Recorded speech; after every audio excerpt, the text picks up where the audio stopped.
Welcome back to Pod Save the World. I'm Tommy Vietor. I'm Ben Rhodes. Ben, did you catch the USA-Canada Four Nations hockey tournament? I didn't. I heard many good things about it, and I heard we won.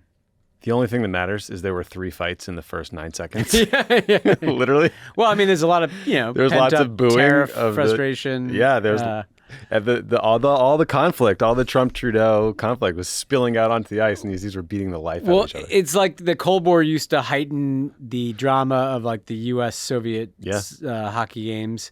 It's weird that now that's Canada. Like Canada is a stand-in for our geopolitical Rocky adversary. VI is maple syrup-based fighting, trench warfare or something. Yeah, it's interesting times. Times. This is a weird. I mean, it's crazy that this show is like a seismic shift in U.S. foreign policy that we're going to talk about today. This is a historic Pod Save the World. It really. I mean, that's one of the. Everybody should stick around to the end of this one. Yeah, this and the Syria one. It's just like, I can't believe this is all happening in the same kind of time frame. We're going to talk about this shift away from Europe by the United States towards Russia and the complete and total selling out of Ukraine. We're going to get into JD Vance's trip to Germany, to the Munich Security Conference where Ben just was, and how he was boosting the German far right ahead of their election next week. And we'll update you on the far right in Austria just for fun, just because you need more neo-Nazis in your life. We'll talk about how a crypto scam has created major political problems for Argentinian President Javier Milei. Reports that the CIA is flying drones over Mexico. The latest on the impact of cuts to USAID programs abroad. How the Gaza ceasefire deal is still holding, which is good news, and what comes next. And then some leaked intelligence reports about Iran's nuclear program. And then, Ben, you did our interview a little bit earlier today. What are we going to hear? Yeah, for longtime worldos, you might remember Max Seddon, who's the Moscow bureau chief for the Financial Times, not currently in Moscow for obvious reasons. Max was on a bunch at the beginning of the full-scale war in Ukraine. So we had him on to talk about how the Russians are digesting this swing in American foreign policy, how they're seeing things, what the domestic political environment is in Russia, how Russia might have further ambitions in Europe or in the former Soviet space in this new world of carved up spheres of influence with the United States. So as usual, Max gives a very smart take on just what the Russian side of all this is. So everything we're about to talk about, Max as an expert and a reporter was able to kind of fill in, here's how Putin might be seeing things, here's how the Russians are seeing things. So people should definitely check it out. Yeah, the sound of champagne corks popping must be basically deafening. Yeah, Max's head was spinning as I was talking to him. It's hard to get your mind around what's happening right now. Wild. Okay, well, here's the backstory in all this. So last week, President Trump called Putin to discuss the war in Ukraine. They then announced via Twitter readouts that the U.S. and Russia are going to hold a series of bilateral peace talks about the war. Trump said this could ultimately include a Putin visit to the U.S. and maybe Trump going to Moscow.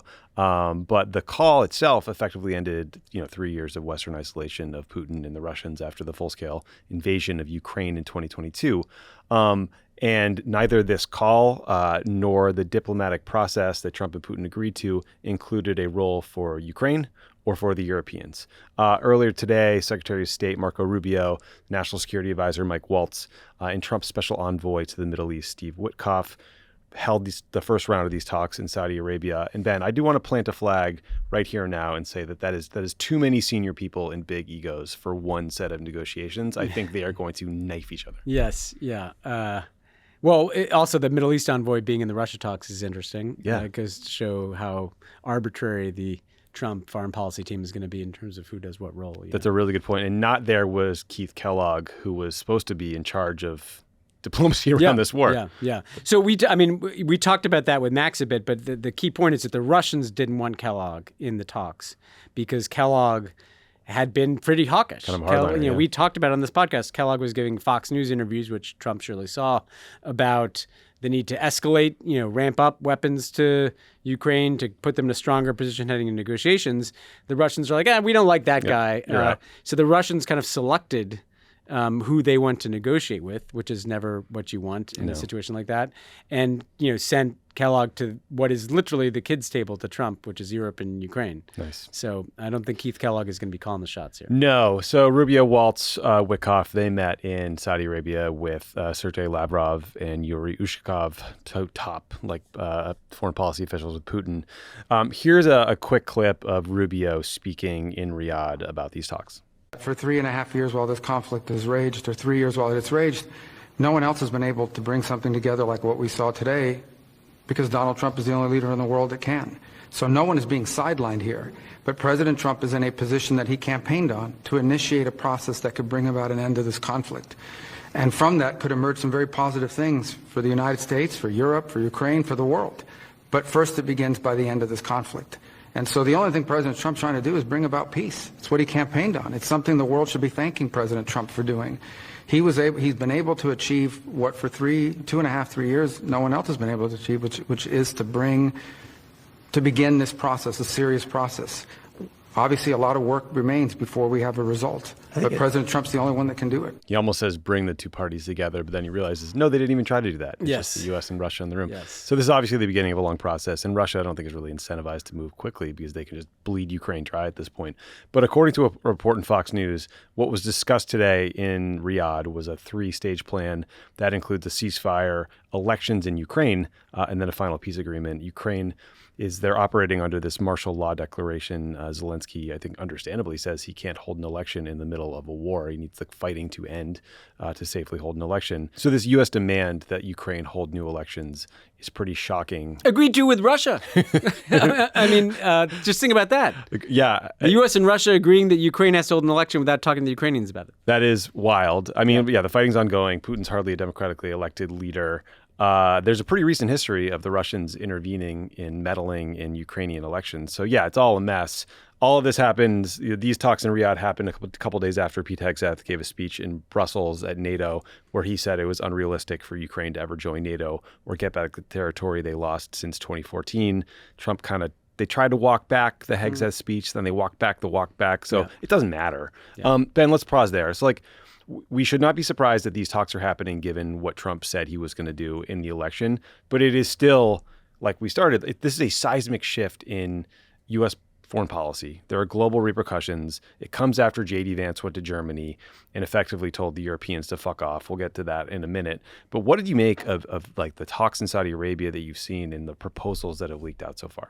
Yeah, I mean, we'll get to the European piece of this and some of my experience in Munich, but this is not just a change from 3 years of U.S. foreign policy. It's a change from 75 years of U.S. foreign policy. This is the United States, overnight, we've been talking about rug pulls, Tommy, in the crypto context. Got another one coming up. This is a rug pull underneath Ukraine and the entire continent of Europe, which is hawk to it them. Yeah, we're just accustomed, to the United States being a guarantor of European security.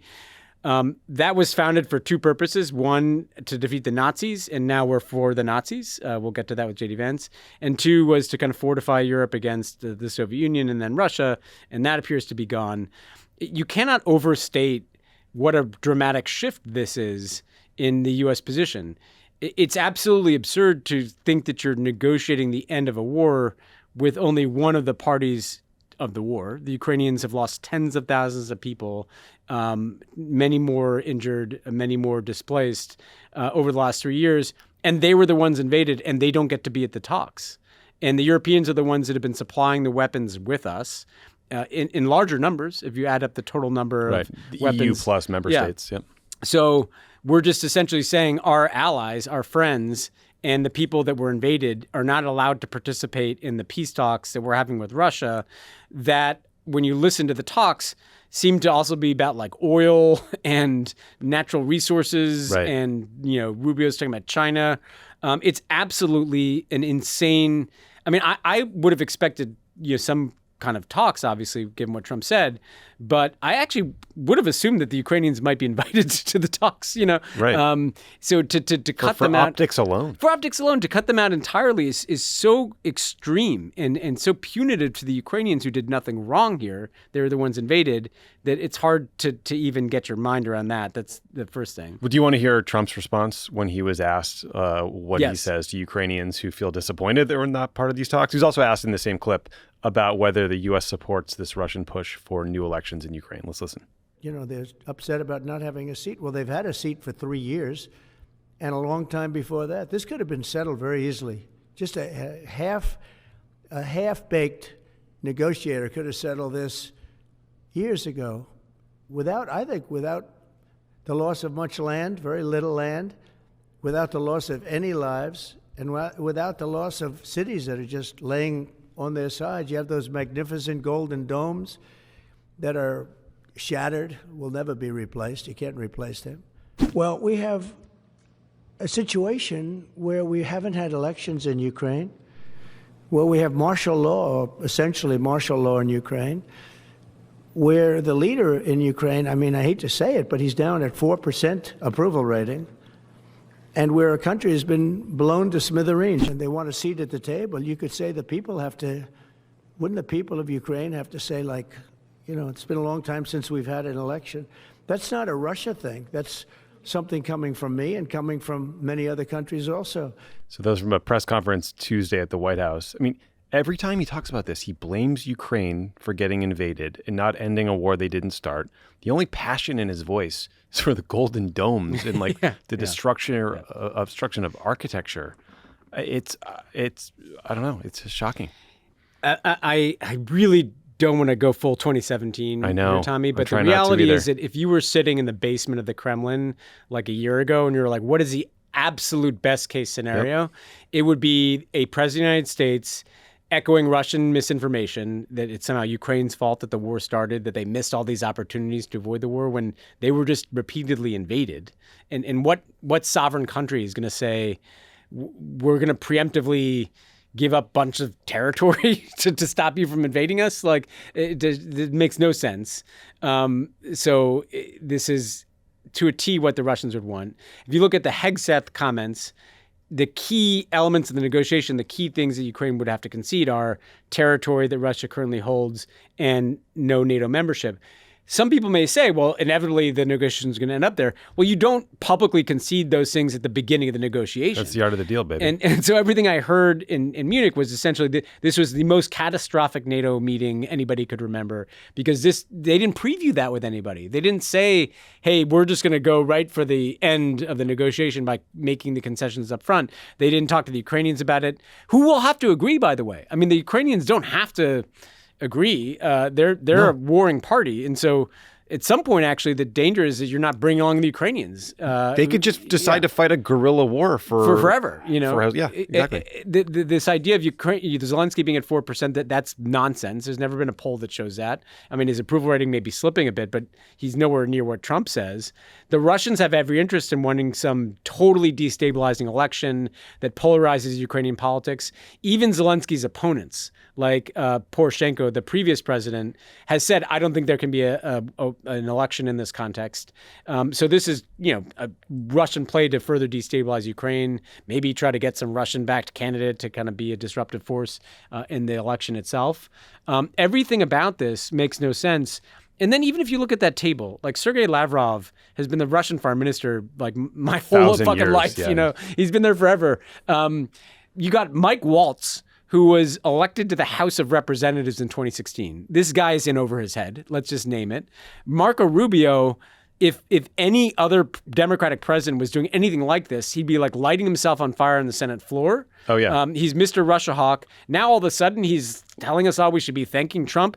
Wait, Ben, let me read you a tweet from Marco Rubio in 2022. Many in the West still don't understand that Putin is an expert liar. He doesn't care about humanitarian relief. In fact, if there's a ceasefire, it is because he sees some strategic or tactical benefit. And beware of attacks on refugees Russia blames on Ukraine or NATO. That was from March 9th, 2022.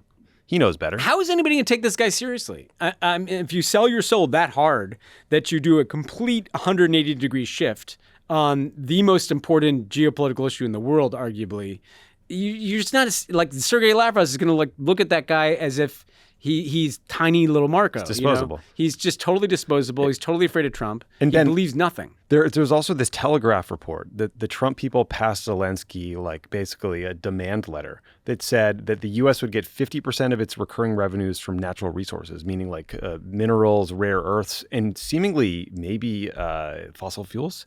And it was described as that Trump's demands would amount to a higher share of Ukrainian GDP than reparations imposed on Germany at the Versailles Treaty.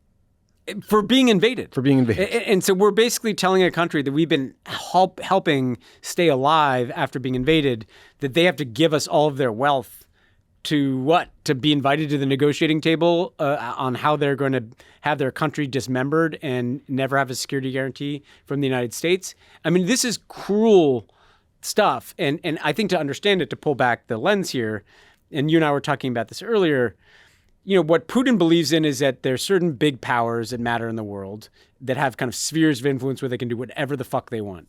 And those powers, by the way, don't include Europe. It's the United States and Russia and China, basically. And then maybe, the Saudis and Emiratis just because they have a lot of money. And that's the world that Trump likes. He doesn't care about allies. He doesn't care about democracies. He fundamentally believes in a highly transactional world in which if he can get some oil licenses from Russia, he can literally run a bus over not just Ukraine, but all of Europe in the process. And the only thing that might keep him from kind of running the bus back and forth over and over again is if Ukraine signs off all their mineral wealth to the United States. It's absolutely grotesque. And it's a recipe for like a complete unraveling of any kind of international order that has any regard for human life, for right and wrong, for alliances, for democracy. And we all knew this was possibly coming. I will say the people that thought, maybe the madman theory would work, this is not the madman theory. This is a guy that just doesn't give a shit. Well, and also forcing the Ukrainians to cut a deal with Russia that you kind of makes them not really a country anymore, and then us demanding all of their mineral wealth. That is like a Yalta-like just dividing up of the country in some ways.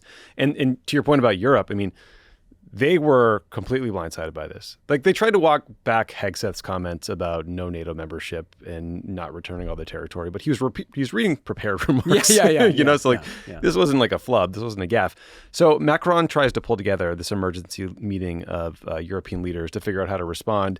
It doesn't work. It's a complete flop. So I guess the UK and France expressed willingness to include some sort of troop presence from both countries in a post-war peacekeeping force in Ukraine. But Germany, Spain, Italy balked at the idea. Olaf Scholz was furious that it was brought up and discussed publicly in the days before his election. He said he was, quote, a little bit irritated by the talks. For Olaf Scholz, that's like lighting himself on fire. He called it an incomprehensible debate at the wrong time about the wrong topic.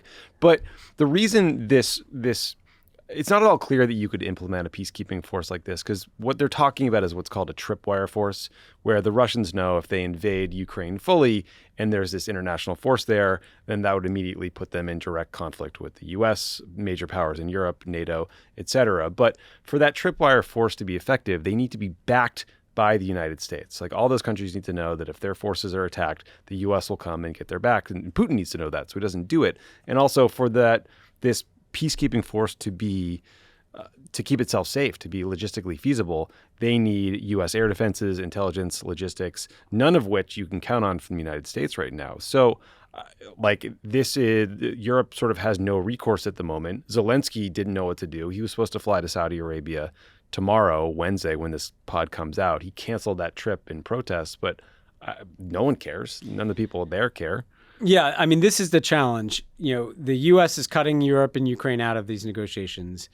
If Ukraine is not going to get NATO membership, the only thing that might make it worth it for them to say, okay, we've sacrificed all these lives, we've been fighting off the Russians for 3 years. We need a security guarantee for somewhere, because what the Ukrainians are worried about is they give Russia all the land that Russia currently occupies, and Russia just waits and cannibalizes a few more 100 miles of Ukrainian territory in 2 years or 3 years. And so the question is, and this is why NATO membership mattered. If Ukraine's going to lose 20% of its territory, they need to know that they're viable and secure on the back end of that.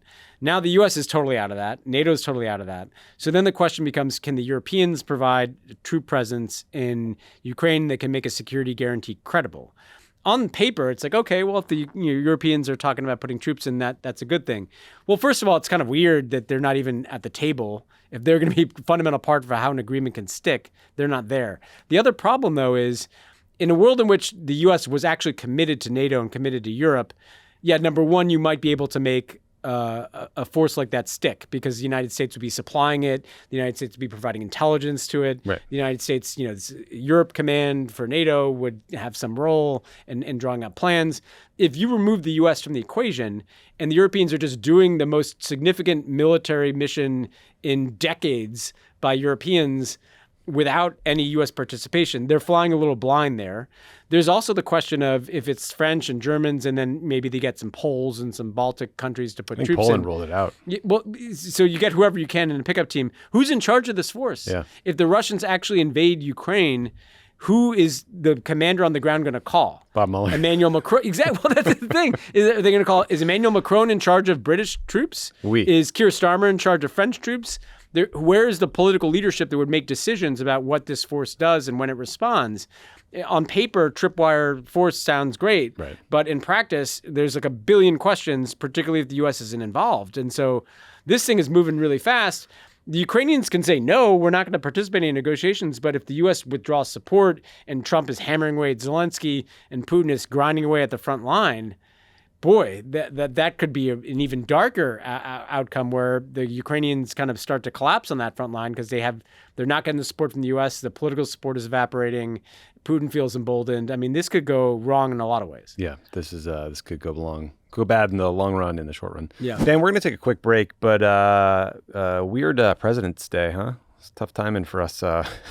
Celebrating our president. Yeah, it felt a little weird, didn't it? It just wasn't like I remember. I just kind of worked through it. Yeah. But if you want a deal on a Friends of the Pod subscription, we got you covered. Through Saturday, February 22nd, you can get 25% off new annual subscriptions. If you're a monthly subscriber, upgrading to a yearly subscription is quick and easy. Just visit crooked.com/friends or subscribe through the Friends of the Pod Apple feed. Your support is important, and so is making President's Day feel a little less terrible the next time around. Also, this month, Vote Save America is making donations as part of their anxiety relief program to Black-led organizations and candidates of color, helping us gain ground at the state and local level, like Power to the Polls and the Black Male Initiative, which are working to change the way we organize Black, brown, and working class communities to drive voter turnout, or like Kimberly Pope Adams, who is running for a Virginia State House seat this year, a prime opportunity to expand the Democrats' one-seat majority. Set up a recurring donation at any amount that feels right to you, and Vote Save America will use it to build progressive power in 2025 and beyond. Go to votesaveamerica.com/donate. Go to votesaveamerica.com/donate to donate now. Paid for by Vote Save America, votesaveamerica.com. Not authorized by any candidate or candidates committee. Pod Save the World is brought to you by the new podcast, Our Big Shot. If you're looking for your next bingeable podcast series, I want to tell you about Our Big Shot. It's a fascinating and surprisingly entertaining deep dive into humanity's fight against disease through short stories of science and history that will leave you smarter and more informed. Our Big Shot is a new miniseries exploring one of the biggest achievements in human history, the worldwide effort of immunization. It does this through very human stories alongside science and history. Join Dr. Seema Yasmin, disease detective turned journalist, as she walks through the history of one of humanity's greatest achievements, our fight against disease. In this 8-episode miniseries, she talks to the greatest minds in the world about how we've gone from a world where millions died annually from infectious illnesses to producing a COVID vaccine in 66 days. Dr. Yasmin has personal experience working alongside with scientists, psychologists, communities, parents, and children with one mission: to wipe out disease. The podcast miniseries does not shy away from examining the many issues around immunization development, both from history and the present day, and uses both to ask us questions about what we want for the future of science, social media, and ourselves. Search and subscribe to Our Big Shot, Wiping Out Disease on Apple Podcasts or your favorite podcast app. Pod Save the World is brought to you by American Giant. Love it. Don't you hate when you buy a new sweatshirt or shirt and it falls apart in like 4 washes? The worst. It is the worst. The worst. This time of year, a good hoodie is essential, but it can be tough to find one that'll last through the season. The American Giant Classic Full Zip Hoodie is made to last a lifetime, so you can count on it to bring you comfort and warmth year after year. I bought a bunch of stuff on American Giant. I got a super comfortable, thick, cozy sweatshirt. I love American and Giant. some really great sweatpants. I needed to upgrade the sweatpants. You just let them go too long. Yeah. Listener, you know you've done this. They should not be allowed outside the house. But if you haven't heard of American Giant, I would highly recommend their classic full zip hoodie. It is the jacket that started it all for them. It's a custom heavyweight fleece. There's side panels for mobility that make it the best hoodie ever. It's got a body skimming fit with a double-lined hoodie and reinforced elbow patches that mean it will last a long time. But they also make a bunch of other great stuff. They've got a premium Slub Crew tee, the No BS high-rise pant, their slim roughneck pants that are featured in Giant Magazine, issue 2. Check it out. I know you've all seen that one. The entire company was born from a commitment to support the communities that create its products, and every American Giant piece is made in America, and designed to last, no exceptions. That'll probably make it exempt from tariffs in some way, so keep an eye on that too. It's the kind of difference you'll feel and appreciate for years to come. This season, snag the hoodie that will bring you comfort for life, the American Giant Classic Full Zip, and save 20% off your first order at american-giant.com when you use the code WORLD at checkout. That's 20% off your first order at american-giant.com, code WORLD. Let's turn to JD Vance's visit to Germany and his speech. Here's an excerpt from what JD had to say. The threat that I worry the most about vis-a-vis Europe is not Russia, it's not China, it's not any other external actor.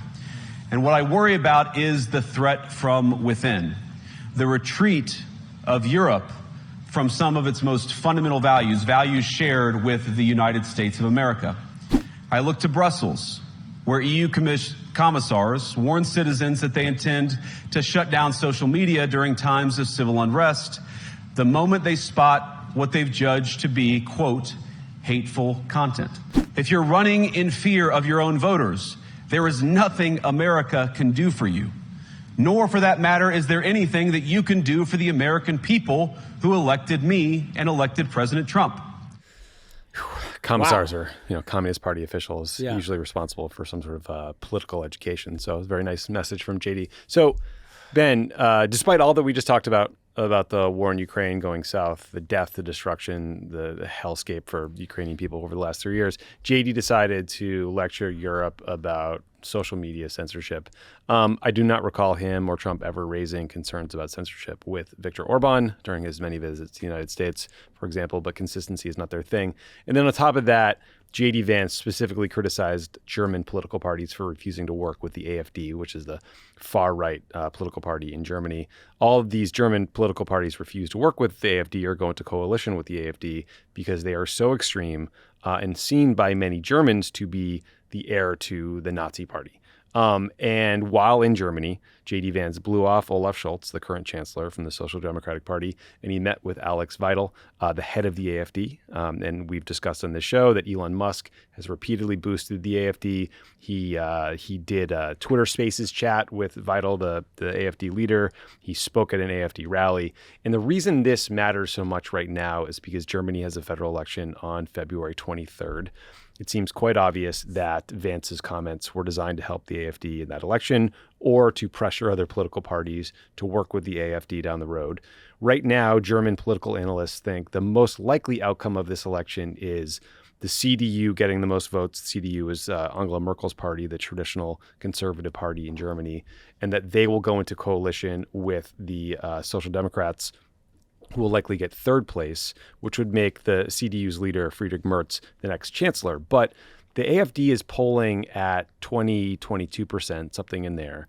The firewall against working with the AFD, amongst other parties, has been weakened by some very stupid political maneuvering by Merz that we can get into if you want, but just know that has happened. And, the AFD, it draws votes from people that agree with their political views and sort of like hardline right-wing positions against immigrants and Islam, et cetera, but also just people who are really mad and see voting for the AFD as a protest vote to say fuck you to the government. I was listening to a German pollster give a talk about how angry and frustrated Germans are and how the overwhelming majority of Germans do not think that the political system as currently constituted even has the capacity to fix Germany's problems. So it's a pretty dark election right now. So Ben, join the club. Yeah, no kidding. So you were just in Munich at the Munich Security Conference. I think you were an official member of JD Vance's delegation along with Jack Posobiec. How'd it go? How did JD's comments go over in the room? I've never experienced something like it. I really haven't. There's no hyperbole this week because this is a conference that's all predicated on there being a transatlantic alliance, on there being differences between the U.S. and Europe that you kind of come together in Munich and you talk about them because you kind of agree that you're trying to get to the same place. And, without getting into, in individual conversations, I actually arrived at the venue right as JD Vance was leaving from his speech, but I had been kind of following it. I didn't need to be there for that.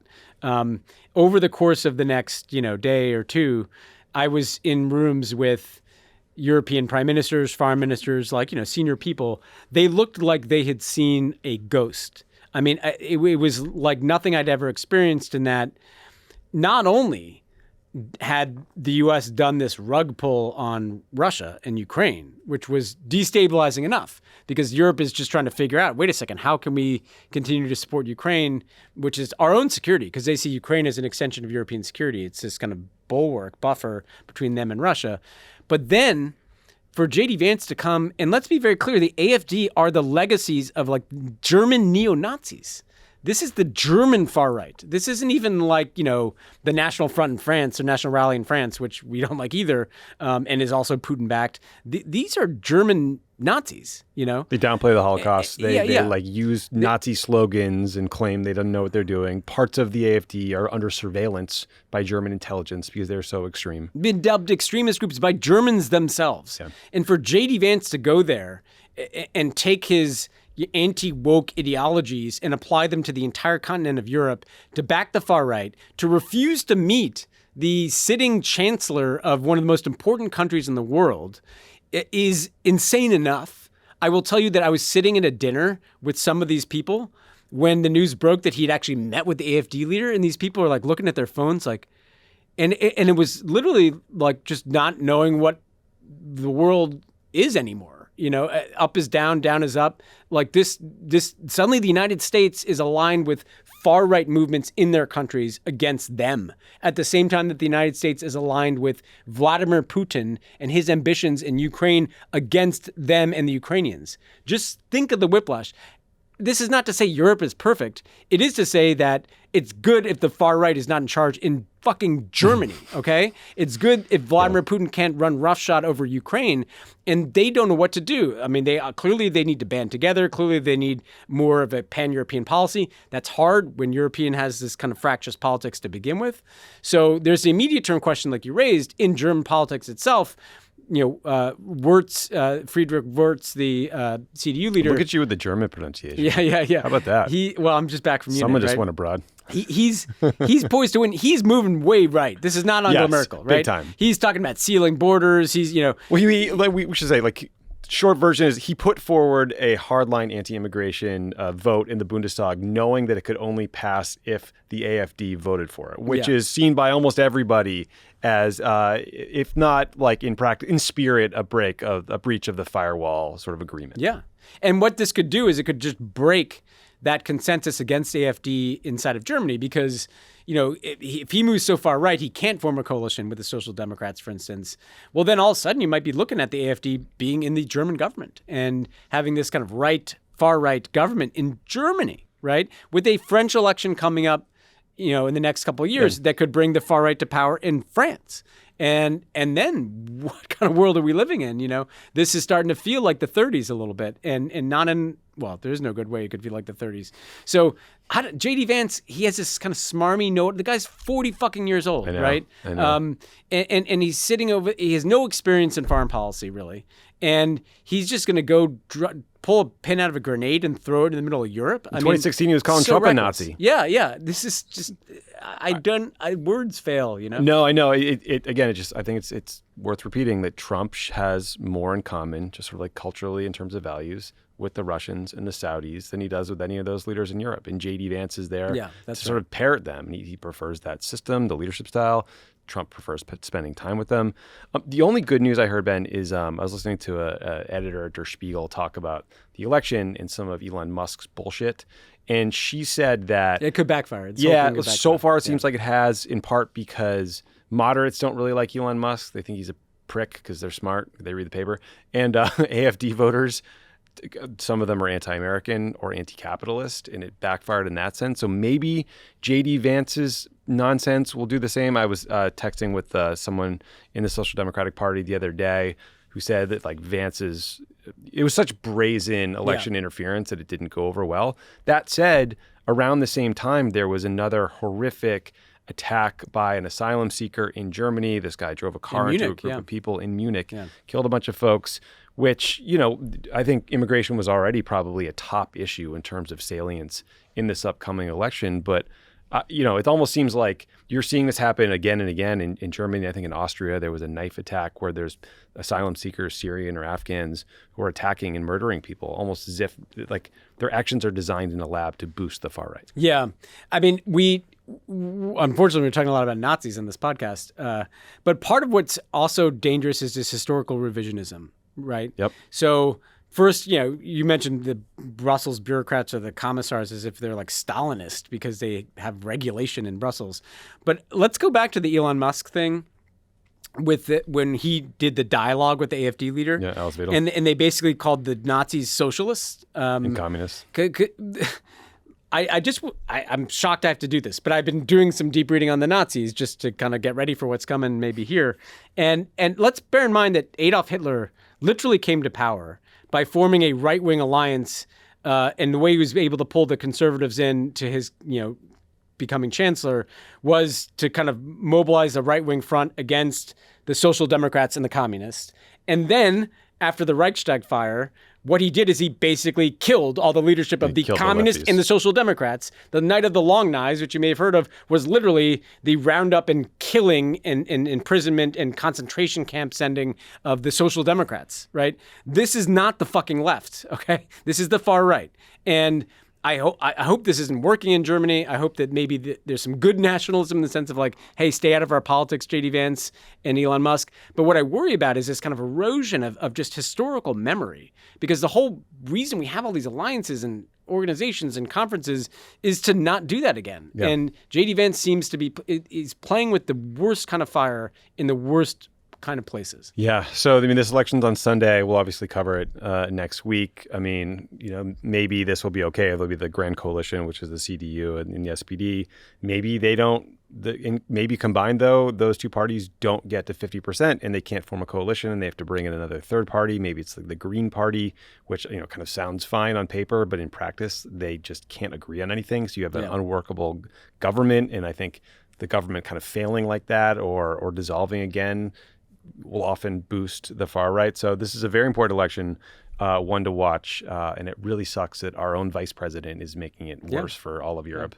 A quick update, Ben, just from neighboring Austria, because we're talking about neo-Nazis so much today. Back in September, we talked about Austria's elections where the far right Freedom Party, or FPO, won a majority with about 29% of the vote ahead of the conservative People's Party by about 3 points. So despite the fact that the far right party won, the slightly more moderate conservative party was given the mandate to form a government first, but they failed. There were a bunch of political maneuverings that then happened. And then the far right party, the FPO, and its leader, Herbert Kickl, were given the chance to try to form a government. He tried and tried and tried. They couldn't come to an agreement. And those talks fell apart. And he was forced to sort of like give up the mandate that's given to you by the president to form a government last week. And the sticking points were security, immigration, and the far right party's pro-Russia stance. And what's interesting about this is a lot of political analysts think that Kickl wanted these talks to blow up, because one thing that might come from this is Austria being forced to hold another set of elections, and his party has been doing even better in polls since the last round. So the far right is just gaining and gaining and gaining. So long story short, like, we don't know who will be the next leader in Austria, but this is just another example of this trend of the growing strength of these far right parties across Europe, including the most extreme versions of them in Germany and in Austria. Yeah. And the only thing I'd add is if Russia's at the casino and they're pulling the slots, Like they're just coming up triples every time, right? I mean, this could not be better for them. And I'm not trying to see everything through that prism because it's bigger than that. It's for the health of European democracies too. But you're right; they're pro-Russia parties. Yeah, they are. They're straight up pro-Russia parties, and so this is just going to completely scramble the geopolitical deck. And in the end, what it's going to do is make Europe much, much weaker. Because if Europe is divided between center left and far right and different flavors in between, and pro-Russian, and there's no where if you're not pro-Russian, if you're what used to be pro-American and there's no America to be, what are you? Like what is Emmanuel Macron or Keir Starmer? Like there's not, they have to have their own European identity now. So this is just going to be an incredibly bumpy ride is an understatement in European politics. Yeah, big time. All right, let's switch hemispheres because Argentina's president, Javier Milei, could be in some deep shit thanks to his promotion of a meme coin crypto scam token called Libra. The Financial Times said this was, quote, the biggest crisis for his administration since he took office in December of 2023. So, Ben, some basics for our non-crypto loving listeners here. A meme coin, it's basically a crypto token that is often sold as a joke or a reference to some sort of like online community. The first meme coin was Dogecoin, which unfortunately has been appropriated by Elon Musk and his Doge bags. But the Dogecoin was kind of designed to mock the absurd speculation happening in the crypto space. And then all of a sudden, it got so popular that the market cap of Dogecoin, which, to be clear, buying a meme coin gets you nothing. Nothing. Literally nothing. Doesn't exist in the physical world, guys. I hate to break it to you. But the market cap at one point, at its peak of Dogecoin, was $85 billion. Worthless thing. It's all like play money. It's so yeah, weird. So these things are a joke, but they can also be incredibly lucrative, Yeah, which of yeah, course yeah. brings in the scammers. So It's folks, great if you're Mark Andreessen. yeah, or Donald Trump, because Yeah. you might remember Trump, Melania Trump. They released their own meme coins right before the inauguration. So that brings us back to last week. Friday night, Javier Milei tweets about the Libra coin just after its launch. This has the effect of shooting it up. The market cap hits a peak of $4.56 billion, and then the value of the coin collapsed 94% in 11 hours. And in the meme coin biz, this is what looked like what is called a rug pull, where you have some insiders who own a bunch of these coins. They own them early at the cheapest price possible. They pump the thing on social media. A bunch of people come in and buy them, and then they dump all their coins, pocket the money, and everyone who bought in late is holding the bag. You're stuck with this literally worthless thing, and you lost all your money. This rug pull happens. Milei sees it. He tweets a statement saying he didn't know the details of the project. He wasn't connected to it. I think he then deleted his initial tweet. He tried to like scramble away from the thing, but that didn't go over well with the people who lost money. And also, he's clearly lying because Milei personally met with one of the partners behind the project, a guy who also worked on Melania's meme coin. So this is a mess. Some parts of the opposition are floating impeachment charges, though that probably won't happen. But Ben, I mean, it does seem like Milei did a pretty good job of showing why his worldview of anarcho-capitalism is not really going to work out in the long run for the little guy. Like if there's no rules, no regulations. Yeah. Well, you can kind of play with fake money more easily if you're like Donald Trump and you have the whole U.S. government and Elon Musk behind you. I think we should just watch this crypto space again and again. It's the quickest way to make the grift pay off quickly. If you're have all this inside information, you're making money off fees like the Trump people do, or you're tipped off on the rug pull like others maybe in different transactions like this.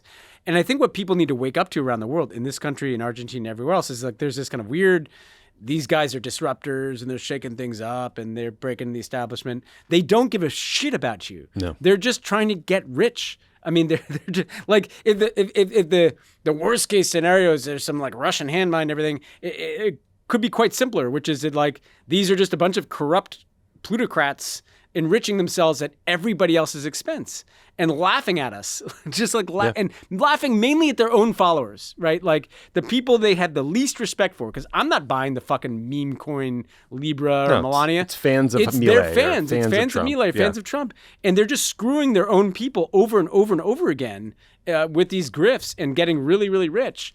And that, Milei has been down at Mar-a-Lago. I mean, it just shows you that they're just circulating these ideas and they're repeating these ideas.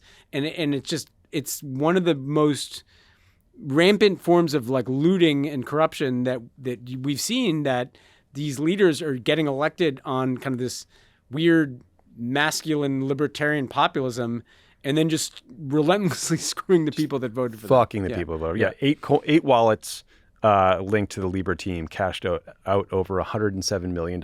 They started the rug pull process only 3 hours after the debut. And there's something called tokenomics with all of these coins.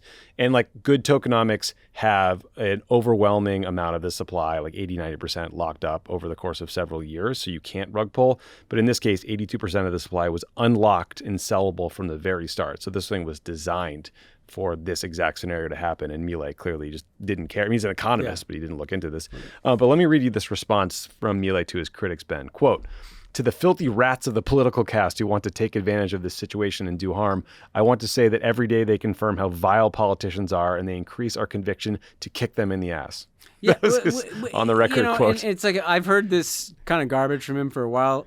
When are people going to stop falling for this? I know. Now you're in charge, buddy. Now you're responsible. You've been running this country for a while now. Like, these people are in charge of everything. Everything. I mean, this is a common theme on this podcast since Trump got elected.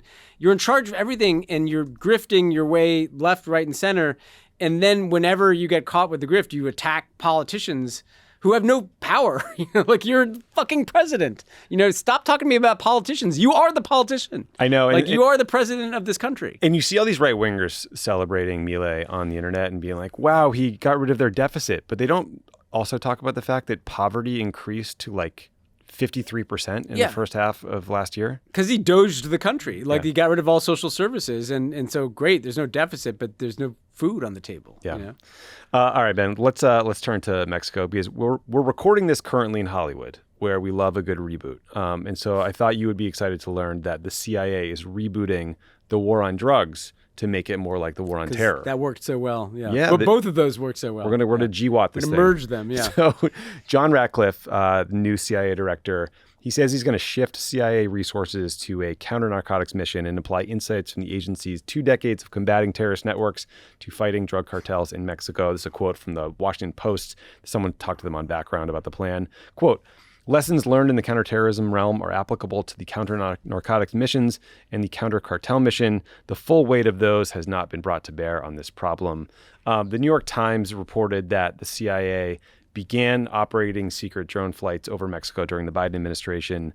These drones hunt for chemicals that get emitted by fentanyl production plants, and then the CIA passes that information along to the Mexican government to, raid them or whatever. The Times said that the CIA's work with the Mexican military has been more durable and has continued even during periods of big tension, specifically when the U.S. arrested the former Mexican defense minister on drug charges back in 2020. Remember that? Yeah. I think they cut off work with the DEA at that time, but the CIA work was secret, so it probably continued. So Ben, I assume the reason that the CIA is flying these drone missions is because it creates deniability for the Mexican government. You can get like a presidential finding maybe and just make it a covert operation. But what is not clear is whether the CIA is just going to collect intelligence or whether they're going to play the same paramilitary function that they played in the global war on terror. Like, what do you think? Like, what do you think the end game is here? Do you think we're going to hear someday about a Hellfire missile strike on a fentanyl plant? And, I think so. I mean, the problem that we're facing is we also have this movement to designate as foreign terrorist organizations all these cartels. So they sent a list over to Congress, like a bunch of them. And by the way, that list isn't just cartels; it's also like Venezuelan gangs, right? And stuff, Yeah, right? Trinidad on the list. And so you have the infrastructure, like drones, of the war on terror moving to this hemisphere, but you also have the legal architecture, right? These terrorist designations, and what I wonder about is how much is the Mexican government on board with this? Because this is a left-wing Mexican government. So I can't see like the Sheinbaum administration having like that high a comfort level with a growing CIA footprint. I mean, these are literally Latin American leftists. And so what happens when inevitably the U.S. government captures more and more intelligence and there's all this drone footage and we're finding different places? I don't think that the Mexican government's going to sign off. So what happens if the U.S. starts taking drone shots and stuff over the objections of Mexico. I mean, this is another thing that we have to entertain as a possibility. I like, what's the saying? Like, when you're a hammer, every problem looks like a nail. Yeah. Right? You could imagine a scenario where we're collecting all this intel on fentanyl plants in Mexico. Trump's getting updates on, the amount of fentanyl coming across the border. It's not decreasing because the reality is mostly it's getting trafficked by American citizens who just stash it in their car because it's easy to do. And they're like, well, what if we use this capability and we strap a fucking Hellfire on this Predator drone and see what that does? And look, for people who might say, well, at least then maybe he'll get at the fentanyl problem. Just look at the record of the war on terror the war on drugs.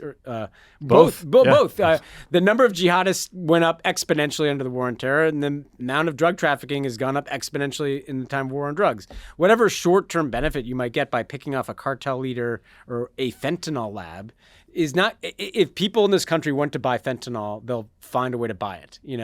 And that doesn't mean you shouldn't try to disrupt it and stop it. But the idea that there's some discrete strikes and operations that can solve this problem in Mexico, there's like a 50-year history of drug policy that suggests that that's not the case. No, and you'll probably cut off cooperation between the DEA and other parts of the Mexican government, or any cooperation between the U.S. and the Mexican government. And also, it's a supply and a demand issue. Well, exactly, which we never talk about. All right. Well, we also want to keep highlighting the fallout from this USAID freeze because these cuts we're learning about the cuts in Washington, and the impact is starting to ripple out all around the world, and we're hearing real stories about the people being harmed. So we wanted to highlight that. So a couple stories, Ben. So the New York Times reported on aid programs to help victims of Agent Orange in Vietnam, which affected up to 3 million people there after the war. There's including 150,000 children who were born with developmental disabilities. So in addition to the mine clearing programs we talked about that were being stopped because of the aid freeze, there was a contamination removal effort from a former U.S. airbase that is now done away with. And there also, the U.S. is now ripping away support from people who are disabled because the U.S. dumped chemicals on them or their families back in the 70s. So that's really great. CNN's Ivan Watson had a report from a refugee camp in Thailand that holds 30,000 people who fled the civil war in Myanmar. There used to be a hospital at this camp, but thanks to the USAID cuts, there now isn't a single doctor left, and the camp has been abandoned. The nearest Thai hospital is a 30-minute drive away, and they're now dealing with a huge influx of new patients. Our newsletter editor, Greg Walters, spoke to Mackenzie Knowles-Corson, who up until 2 weeks ago was working for USAID in Kenya. He shared some harrowing details about the impact of Trump and Elon Musk's cuts to USAID. There was a woman who showed up at one of the clinics who said, please just give me 18 months of ARVs, these antiretrovirals. She was HIV positive, so needs this medicine to survive. She said, please give me 18 months. I want to see my son graduate. If I see my son graduate, I can die after that. And they're having, just lots of people that are showing up at their clinics the last 3 weeks, terrified, breaking down, saying, please give me 6 months, give me 10 months, give me 12 months, and they're really worried about panic stockpiling that would also cause artificial shortages. I was speaking yesterday with this community health promoter, this woman named Jane, who supports 12 kids in the community that she lives in, some as young as 2. And 5 have already stopped being able to go to the facilities to be able to pick up their medication. So nearly half have stopped being able to do that. This program, helps with transports, helps, get these kids to the clinics that they need to go to. That means, if these kids don't get this medication, they will die. There's no other way around it. Full stop. They will die. I spoke to the head of a program that helps diagnose and treat patients with tuberculosis here in Kenya. And they treat close to 100,000 people every year that with TB. This program has completely stopped. It's not happening at all. And the consequences, they're already seeing that. The head of this program said, over these last 3 weeks, they've had over 330 people die as a result of this stop work order so far. Reading the Times piece on Agent Orange last night in Vietnam. I just felt so ashamed. It's just like so cruel and immoral. Like these are people who are severely disabled because of something the U.S. government did, right? You can say, oh, we can't save everybody around the world. The U.S. can't, be everywhere, be everyone's policeman. But like these are people we actively harmed, and we're just ripping this support away. And just on a moral level, it's wrong. And like if you just want to be like a Marco Rubio pretend realpolitik, can you think of a better way to push Vietnam into the arms of China? I can't. Well, that's, I mean, first of all, for all the efforts that are going to happen and continue to happen from the Elon Musks and Doge Bros, or Doge Bags, whatever you call them, to highlight, one opera in Ireland and make all of USAID, that this is the vast majority of what USAID does. Yep. And people are dying because of Elon Musk and Doge and Donald Trump and their fucking supporters who think that this is like a big joke and a cool thing that Elon's doing. And so just on a human level, like many people will die. And I think what people have to understand, and you're hearing that in the clips, USAID fills spaces where there's nobody else to backfill them. Like that's why they're there. They're not in places where there's like a redundancy of hospitals. Right. They're in a place like the Thai-Myanmar border or some part of Africa where there's not health infrastructure. And so if you remove it, there's literally nothing else that can take its place. And that should concern you on a human level. If you are not a human being that has feelings for other human beings, if you're essentially a sociopath like Elon Musk, can you imagine how these people are going to feel about the United States for the rest of their lives? The rest of their lives.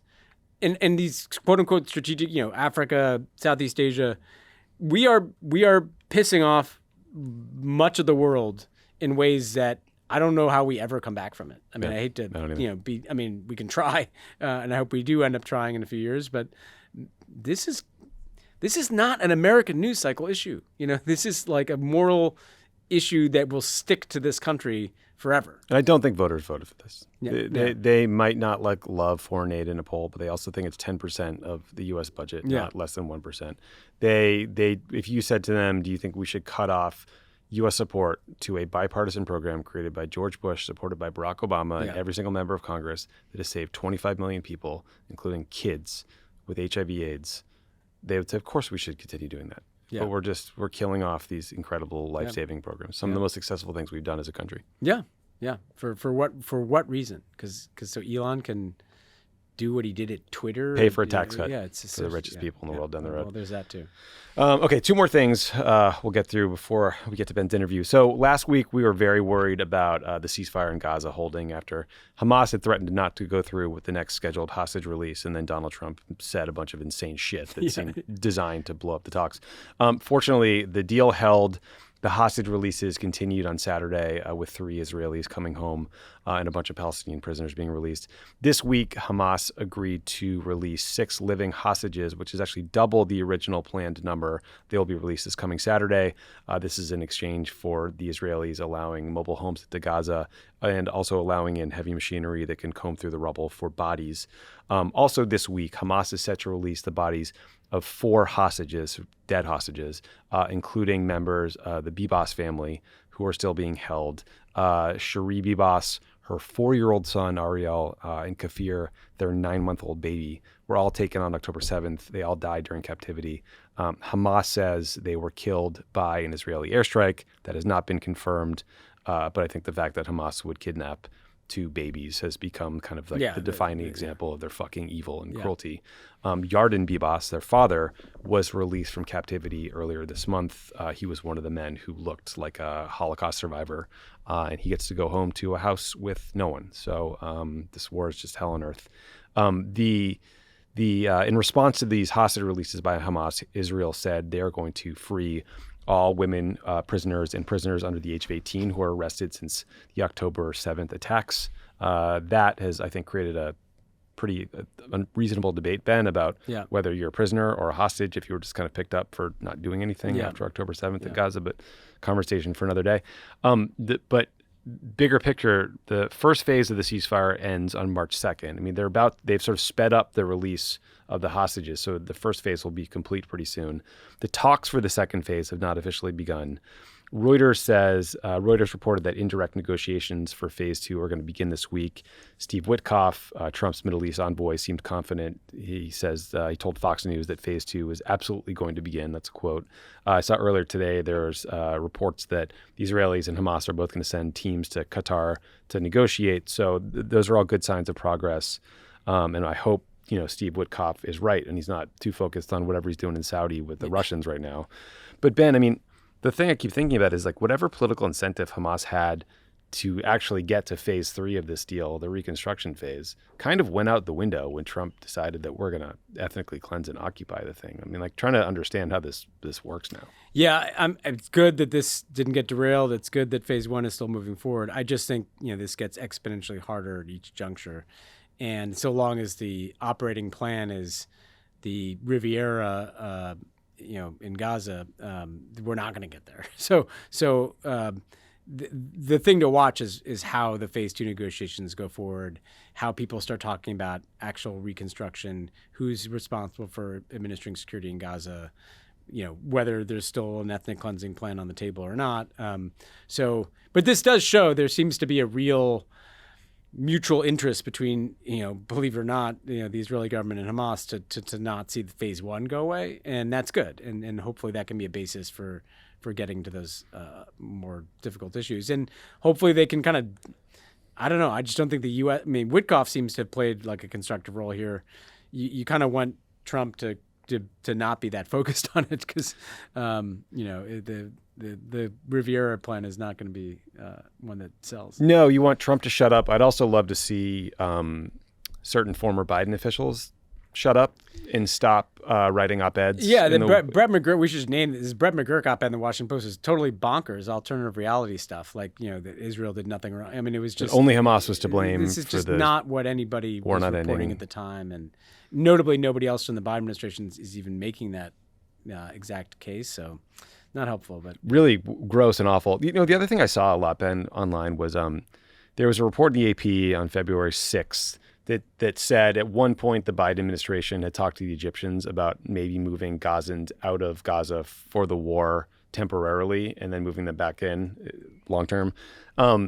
This was picked up by critics of the Biden administration, of which we are very much in that camp, but who are trying to say, actually, Trump's ethnic cleansing plan is the same as Biden's policy because Biden, according to this report, had an ethnic cleansing plan. I reached out to a bunch of former Biden officials to try to just understand what this AP report was about.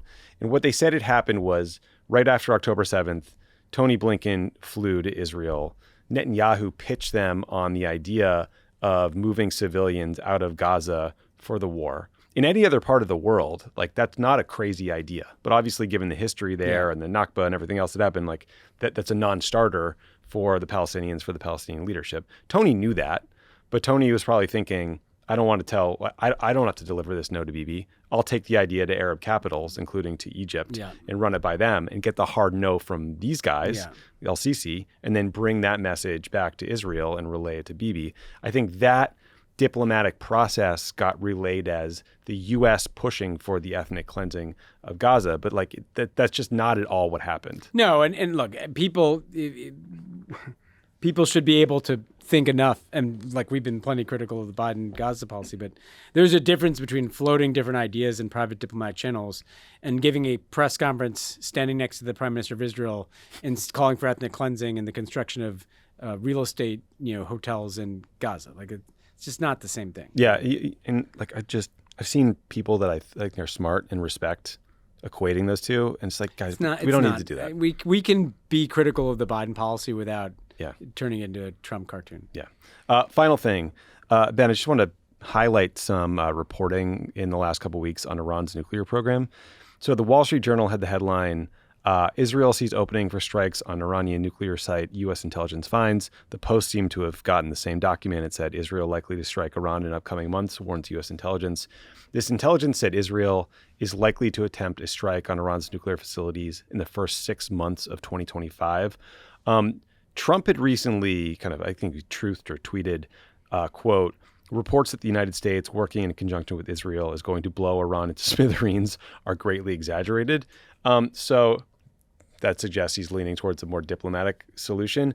But reading these reports, Ben, it reminded me of the first couple months of the Obama administration when Jeff Goldberg, our buddy from The Atlantic, clearly did a reporting trip to Israel, got fed by 50,000 Israeli cabinet officials that they were going to bomb Iran in 6 months, brought that story back to us. We had to kind of deal with the fallout.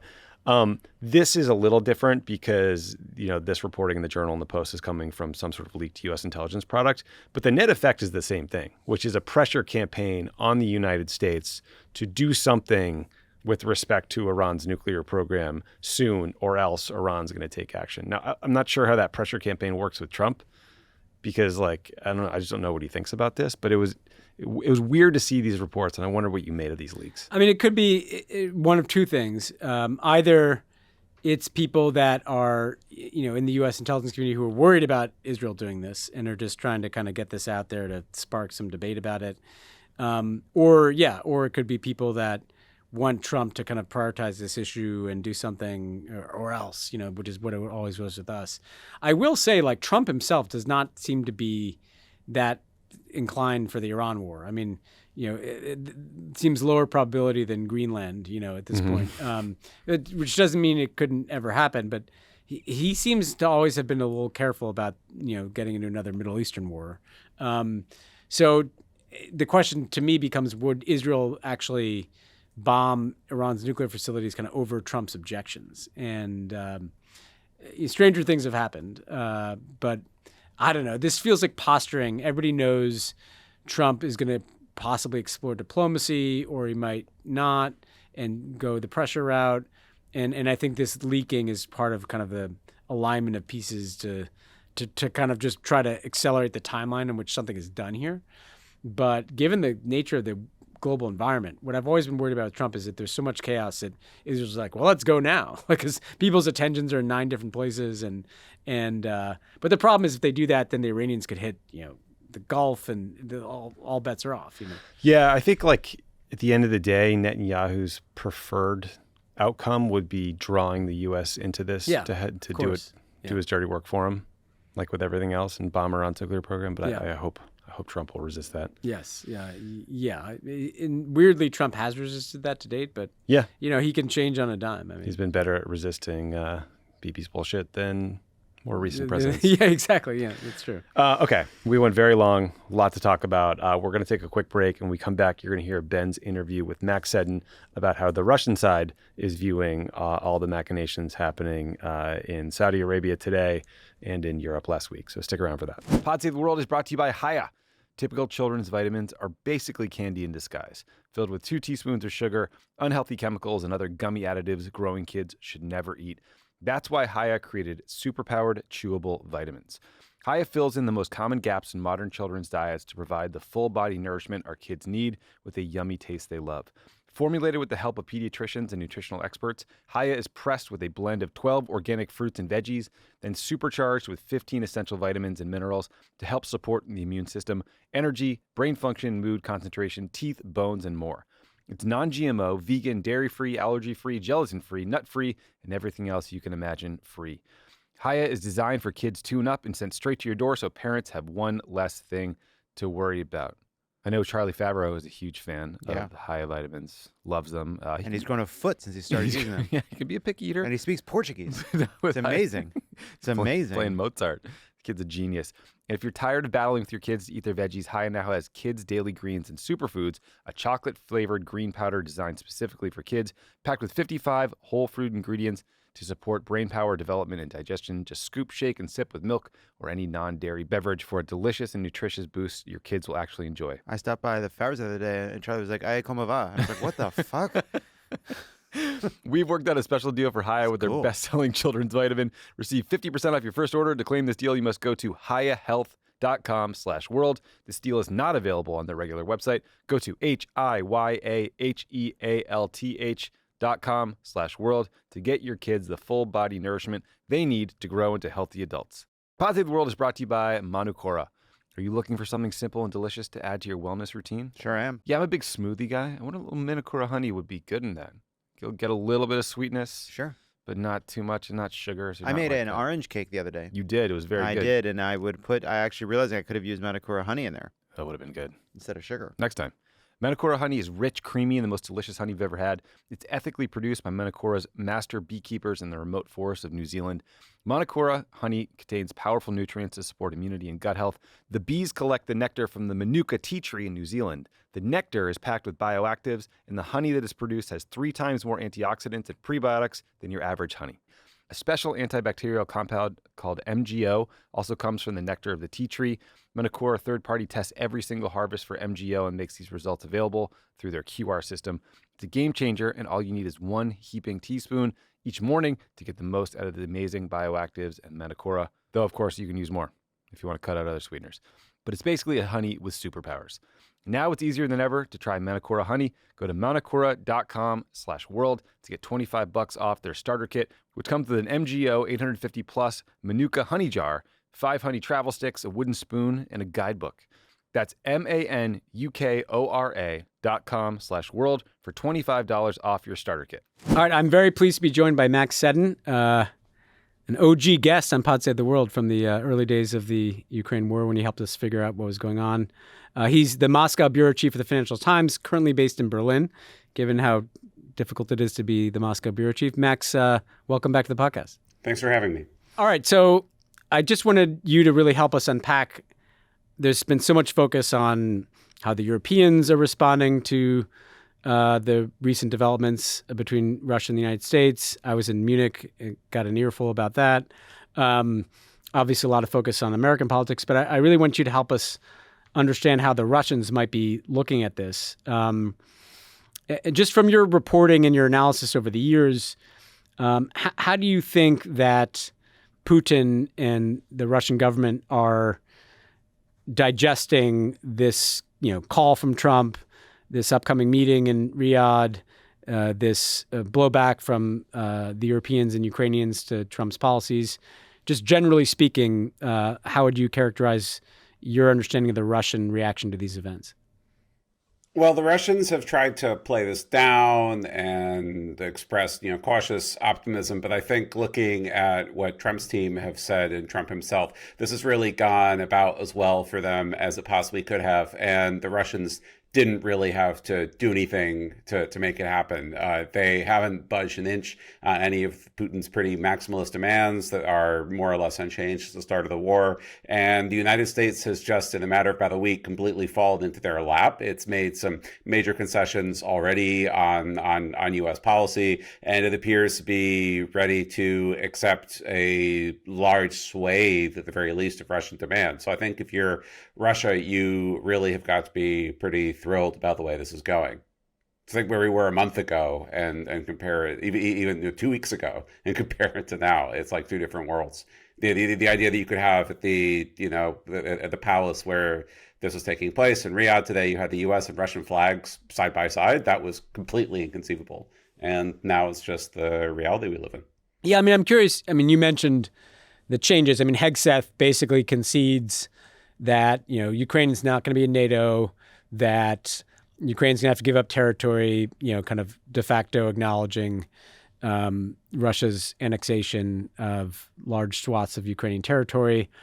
You have, instead of the Biden approach of nothing about Ukraine without Ukraine, this is literally the opposite. It's everything about Ukraine without Ukraine.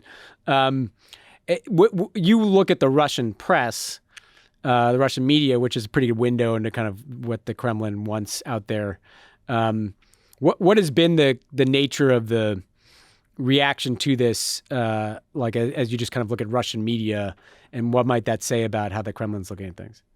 I think it's very much a message that Russia's way of the world is winning out, and that the U.S. seems to share it, which basically means that Ukraine is going to have the worst possible option for Ukraine foisted on them, and the Europeans are also going to have to deal with it. What this is really about, if you're Russia, and Putin has been pretty clear on this, is that it's for all his obsessions with Ukraine has been in his mind the pretext to this war, which in mind is really about broader geopolitical confrontation with the West, chiefly the United States. And what he's wanted is some sort of new Yalta conference, if you will, where the great powers can sit down like Roosevelt and Churchill did with Stalin at the end of, except it wasn't Roosevelt, it was Truman, because Roosevelt was dead. A new Yalta conference like Truman and Churchill sat down at the end of the Second World War with Stalin, and they carved up Europe into spheres of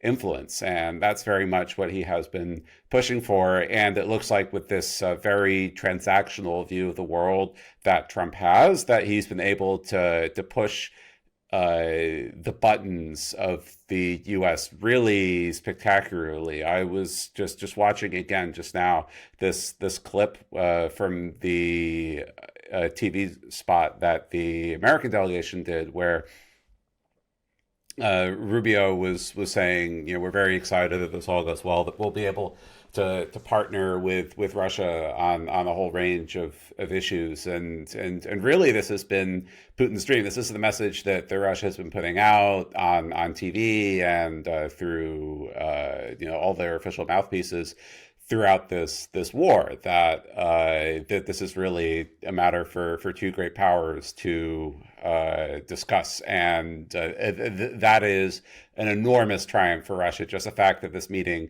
even happened is a really gigantic step forward from them, back in from the cold and with a seat at the table of great powers, which is where they want to be. Yeah, I definitely felt that in Munich. More was done to kind of sever the U.S.-European alliance in the last week than anything I can remember in recent times.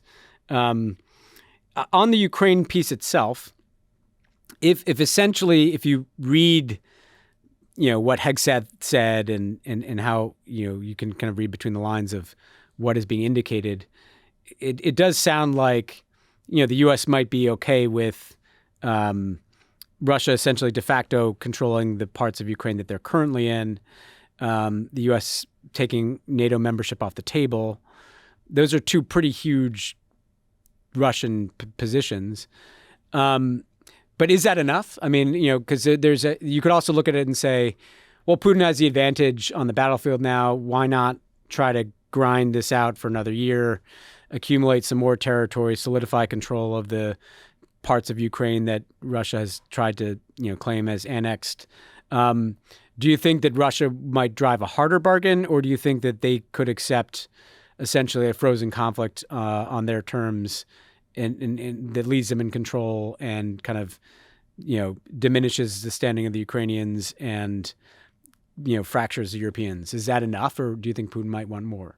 So two things. Firstly, I think it's important just to go back and say very simply what the Russian goals are. They are for Ukraine to cease to exist as a viable state, to be so weak that it can't effectively defend itself and not integrated enough into Western security architecture, NATO, or some NATO substitute that would protect it sufficiently from Russia, to ideally have a more pliant leadership. Putin still seems to think that he could have some sort of Moscow-friendly politicians like the ones who ruled Ukraine for the first 15 years or so of its independence, and again when Viktor Yanukovych was president in the early 2010s. And going beyond that to what we just talked about, this new European security architecture, which is really dividing up the world into spheres of influence and rolling back U.S. influence in Europe. And the thing is that this brings me to a second point. These very maximalist demands, and it is pretty clear from what I hear and from whatever intel appears to be out there that there's no real reason for Putin to stop unless he gets what he wants, because he is getting a lot of that anyway.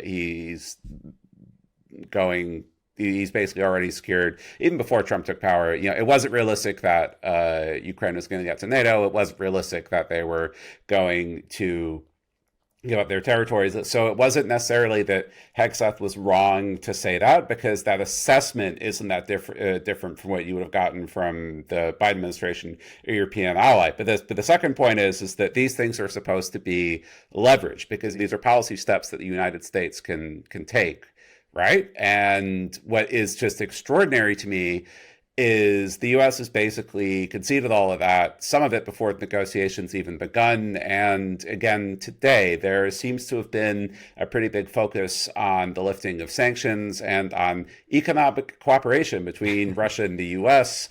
This idea that American and Russian companies can invest together.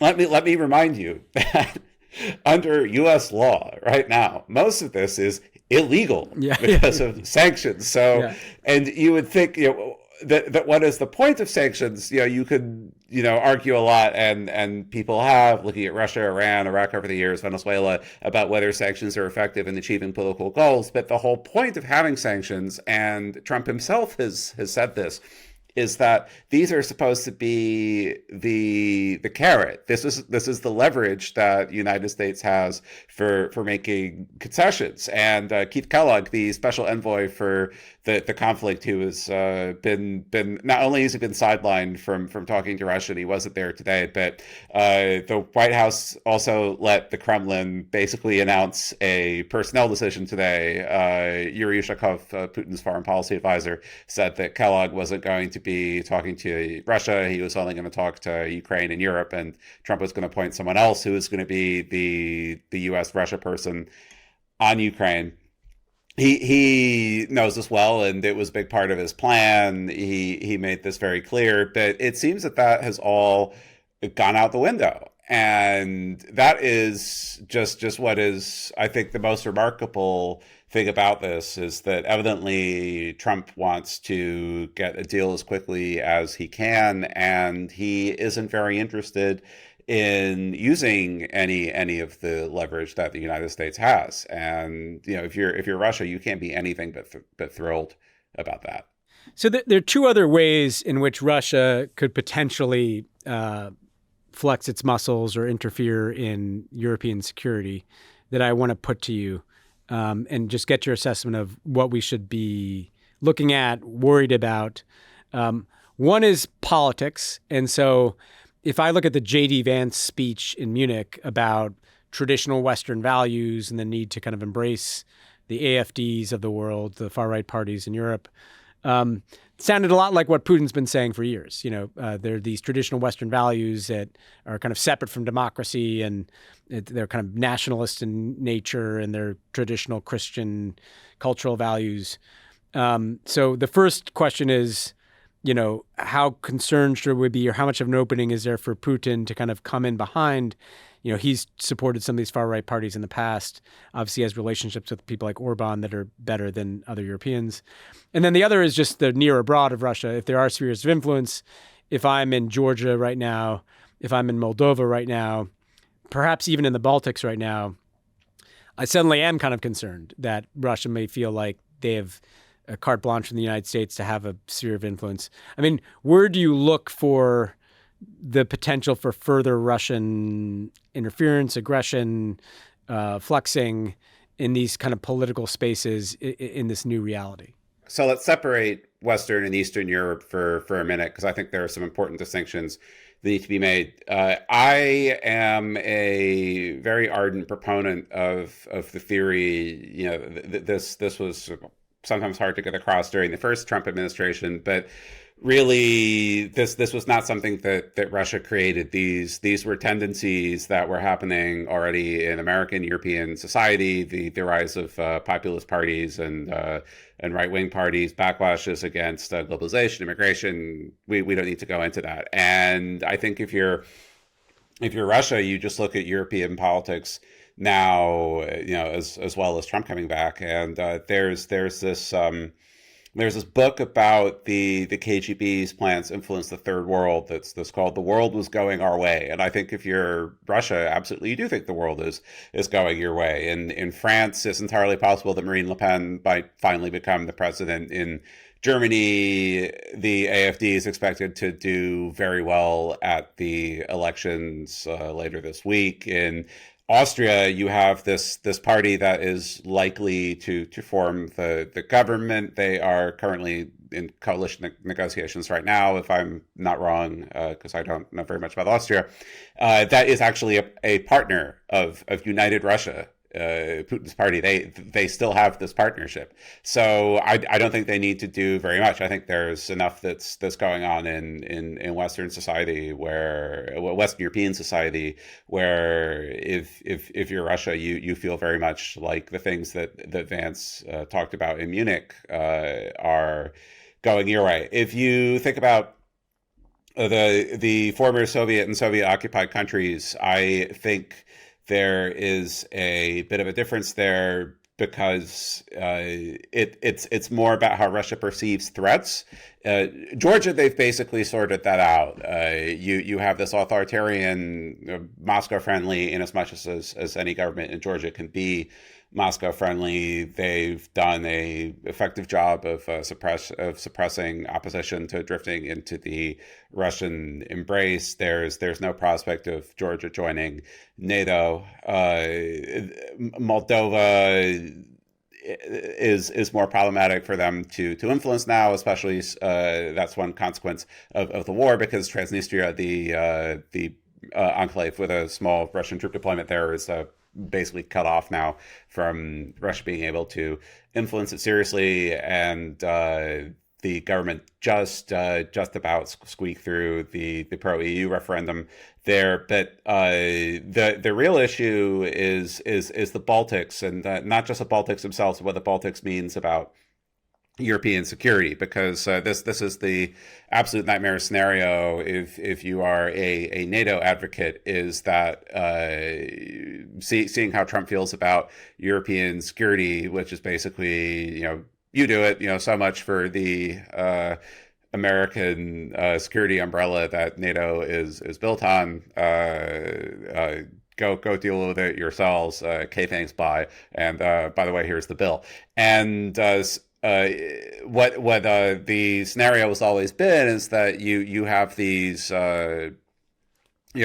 NATO contingents in Latvia, Lithuania, Estonia. You have some cities that have quite large Russian-speaking populations, where there is still, some of them do sympathize with Russia to some extent on the border, like Narva in Estonia, Daugavpils in Latvia, and you try something there, and some sort of limited incursion, doesn't have to be some big invasion. I don't think Putin is interested in the Baltics the way that he is in certainly not Ukraine or even the Caucasus and Central Asia. I remember a few months before the war, he said that the Soviet Union broke up into 12 states, not 15, leaving out the 3 Baltic states. And an Estonian expert I know texted me in that moment and said, "Phew, thank God." But what they are important for is using them to undermine NATO, because if the United States doesn't respond in any kind of serious way, that essentially shows that Article 5, the collective defense clause of NATO, attack on one members and attack on all, that shows that it's essentially paper tiger. It amounts to nothing, and Putin could feel that he's essentially dealt with the NATO problem once and for all. And that is the scary problem. I think not that he wants to. You get these really extreme people in the Russian system, like Ramzan Kadyrov, the Chechen dictator, or people like that, who say, "Yeah, we want to drive to Poland on tanks." That is all for show. But it is. I don't want to say that he's not interested in empire and not interested in gathering the Russian lands like Peter the Great, because he is. But really, more than anything else, this is about the new world order for him. And I think that anything he does with regards to Europe will be about achieving that. Yeah, no, that makes sense. So definitely watch the Baltics, but do so with the caveat that it's mainly about undermining the West. Well, one last question I want to ask you. In Russia itself, we're not just 3 years into the full-scale war in Ukraine. It's been a year since Alexei Navalny died. I saw Yulia Navalny across the room in Berlin. There was a ceremony or event marking Navalny's death in Berlin. What is your sense of the state of the Russian opposition at this moment in time? And also just kind of your sense of, we've been focused a lot on the positive narrative for Putin. I mean, he has suffered enormous losses on the battlefield. That's inevitably going to have some impact in Russian communities going forward.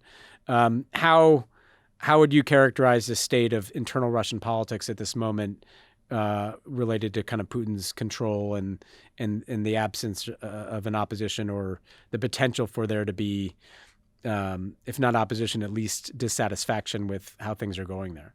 Dissatisfaction in Russia, such as there has been any, it's mostly been with the economic impacts of the war rather than the actual war itself. If you there's a great Russian sociologist, Greg Yudin, who has this analogy that for most Russians the war is like rain. You don't like the rain, you want to avoid it best as you can, but you think that it's this sort of thing imposed on you externally that is completely beyond your control to do anything about. And that atomization has existed in Russian society for centuries because of the way that the state has been formed and reformed, the way that Russians have been ruled. It's very different from a country like Ukraine. And in terms of what dissatisfaction that there could be over people dying in the war, you have to remember that it was mostly around mobilization. When people were being forcibly drafted into the army, they were, hundreds of thousands of them fled the country to try to escape that. But now what they switched to, and they've been able to do it pretty successfully and more or less replace casualties at the front lines with new recruits, it's just by paying people. You have these enormous payouts that are bigger than a year's salary on average in a lot of these pretty poor regions where most of the recruiting is concentrated. And that combined with the low value that's been placed on human life in Russian society, that has encouraged a lot of people to sign up. And if you go on Instagram and TikTok, there's this whole subgenre of posts of the wives of these guys on the days that the payments come in for when they're fighting, or when they get the payments for their husbands being injured or killed at the front. They all go shopping. And there has been a consumer boom in Russia that has been driven in large part by this war spending. So that doesn't mean that there isn't a part of Russian society that is actively against the war, but it's never been the majority. The majority has always been passive. And the people who are actively against the war have been very effectively suppressed. There are hundreds and hundreds of political prisoners. Just we know people like Navalny and some of the dissidents who were freed in the Evan Gershkovich exchange, like Ilya Yashin, Vladimir Kara-Murza. But there are hundreds and hundreds of ordinary people who, in the far-flung bits of Russia, who just get picked up because police have a quota. They said something on social media or at a bus stop or in some sort of private setting, and someone informed on them, and they're now in prison serving these often very draconian sentences. So any kind of real opposition to how things are going on is pretty much impossible. And for the opposition that are outside the country, they're in a very sad state right now because the longer this goes on, the greater disconnect they have with Russian society. They have been largely unable to swing that. Navalny's death was obviously an enormous blow. And for those of you who have read about the Bolsheviks and the Mensheviks and the various other anti-Tsarist leftist groups in the early 20th century in exile, or Soviet dissidents, won't come as a surprise that they seem to spend most of their time fighting each other over various slights and perceived differences and things like that are just a really big turnoff to the average Russian or the average, whether they're in Russia or exile. I think it's also worth making the point that really one of the most active groups in Russian society in trying to make sure that the truth about the war that gets out, it has been the media. And one thing you're seeing at the moment with Trump's attack on USAID, firstly, that so much of the exiled Russian media that has fled the country because you go to jail for telling the truth about the war, the extent to which they were dependent on funding, I think many of them without them even necessarily realizing it, just how dependent it all was on USAID. And secondly, they also have the same problem that it just gets harder and harder to reach audiences. People are reluctant to speak, and they're really struggling. And so it's a pretty sad scenario all around for those people, I would say. All right. Well, as usual, you really helped illuminate what is a pretty shitty situation, but we appreciate it. We definitely are cursed to live in interesting times. But Max, thanks so much for joining us. And people should follow your reporting in the Financial Times and online because you're, as usual, like among the most astute observers of this dynamic. So thanks again, and have a good night in Berlin. All right. Thanks so much. Thanks again to Max for joining the show. And yeah, let's see what happens next week. Probably a lot of shit. Probably pretty bad. Yeah. But hey, Germany, turn out your liberal friends. Yes. Yeah. Come on, guys. Let's take a big rally for the center to the left here. We need you.